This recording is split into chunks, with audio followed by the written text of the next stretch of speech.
Hello. A little over a month ago, I posted a video going over the stories of Walmart associates that were less than fairly fired. With the new year upon us, I want to encourage the working people to make a change for the better in 2024. And by this, I mean educate yourselves on labor unions and how to identify corporate propaganda, as well as to not let your employer think for you. In doing this, I want to start with Walmart. In my video about people getting fired, I uncovered cases where people were fired for made-up reasons, or even just because they weren't favored by the people above them. I have a similar story. My story is a little long, but it basically boils down to me missing a few days because of snow, or the more frequent reason, them just scheduling me for days that were not part of my set schedule and not telling me, then lying their asses off to the Department of Labor when I tried to file for unemployment. I'm definitely not the only person that wants Walmart held accountable, but as it turns out, people that were fired unfairly aren't the only people that are forever pissed off at Walmart. Today, I'm looking into Walmart's vehemently anti-union stance as well as their business practices. I'm heading to the Reddit community r/unionize Walmart, a post titled "This Will Be a Hard Fight." There are links to sources, all of which can be found in the description of this video unless I forget. The post reads, "I'm not trying to discourage anyone, but people should know what they are up against. Walmart has quite a history of anti-union activity and fight tooth and nail to avoid unions at all costs, and have the money to back it. Just take a look at the Walton family."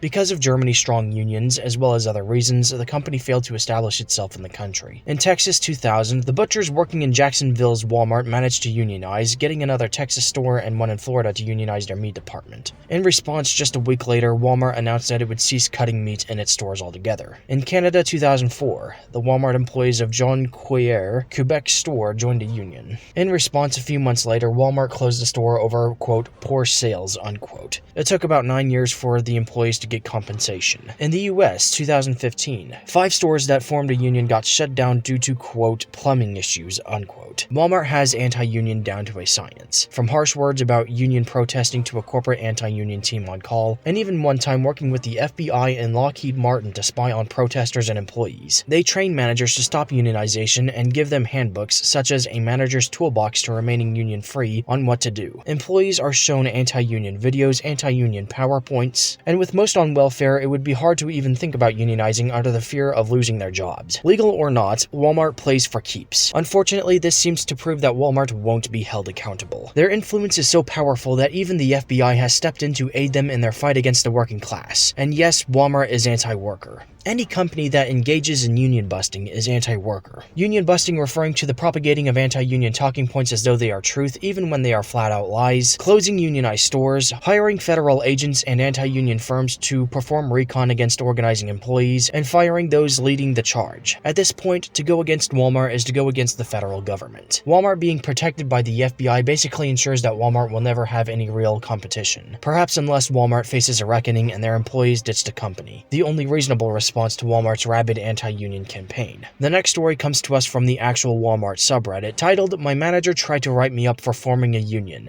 It reads, "Wrote on our dry erase board last night around 8:30 p.m. Petition for popsicles because it is 95 degrees and our management usually buys us popsicles. I work in OPD, which is short for online pickup and delivery. Everyone I was working with signed the board. The entire message was obviously sarcastic and a joke. If we really had a problem, we would have confronted management directly. This morning, I find out that my manager is reviewing camera footage and trying to report whoever was forming a union. I don't think she realized that there is nothing she could do to us even if we were fully and genuinely unionized. Someone must have told her to apologize for causing a scene because she came back with popsicles, lemonade, cupcakes, and more. Moral of the story, I may petition more." Jesus Christ. Even a fucking joke petition has Walmart's managers' panties in a bundle, not even willing to concede a popsicle during the warm months of the year. Apparently any petition whatsoever, even if it's just trying to be funny, is union activity. I'm just saying, I would have escalated the issue to me and my coworkers quitting if they were going to try to report me for trying to form a union. The worst part about it being, this isn't even what union activity fucking looks like. So not only was that manager trying to union bust, but that would have been a bullshit write-up. I wouldn't have even taken the apology popsicles, lemonade, and cupcakes. Maybe when I was still working there 2 years ago, I would have been that forgiving, but not nowadays. Not after all the bullshit they put me through.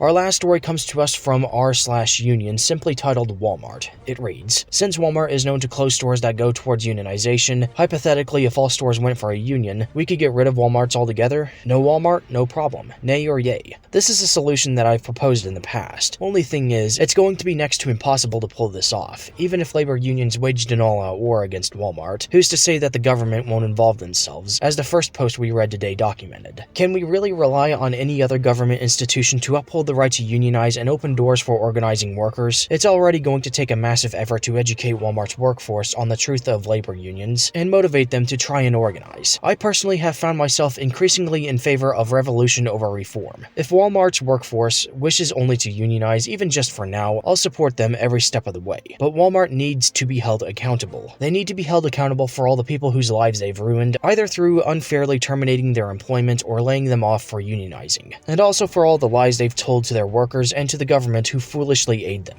That is, if they don't just pay the government behind closed doors to tell those vying for unemployment to fuck off. Unfortunately, in order to bring Walmart to justice, we may as well just go further and overthrow capitalism and establish a dictatorship of the proletariat. Because really, in the end, capitalism is what allowed a corporation like Walmart to become as powerful as they are. Which is why, ladies and gentlemen, if you're researching labor unions and organizing Walmart's workforce, you might as well do research on socialism while you're at it. Truth be told, everything you've heard about socialism is a lie. Really, it wasn't hard for me to come to that conclusion. Listen to what the right tells you what life under socialism is like, and then draw comparisons to your life in a capitalist country. Don't just stop there, though. Read the theory. Take a look at Karl Marx's bibliography. I recommend Capital and the Communist Manifesto to start. As you start to learn more, look into events and tragedies that happened in socialist countries in the past that today are spun as atrocities, committed by the governments and militaries of these nations against innocent civilians. Do that for yourself in 2024. Educate yourself not just on corporate lies, but on this whole goddamned system.